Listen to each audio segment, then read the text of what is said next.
was the first time a ballet dancer had ever worn red shoes, but the scary thing was, her feet felt as if they were alive as she danced from day to night, until all her partners were exhausted. Her feet kept on dancing. By the time Paige realized what was wrong, the red shoes were impossible to take off. And so, with the red shoes leading the way, Paige danced from the city to the cemetery. She even attracted demons. Until her mother died years later, Paige still kept on dancing. Everyone shunned her as a demon and avoided her. Paige was devastated. She decided to use the knife to free herself, but to her horror, the knife turned back into a branch.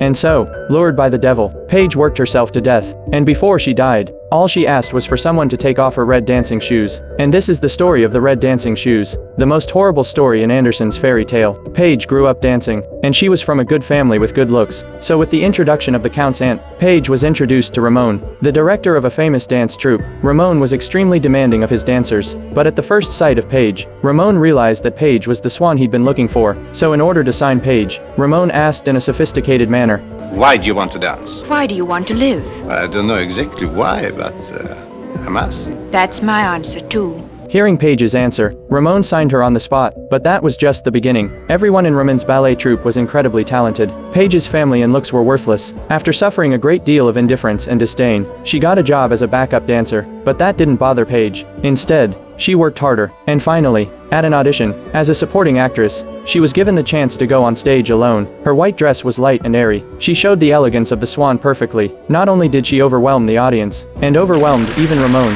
who was so used to seeing talent, he desperately wanted to make Paige the star of the show. But that led to tragedy.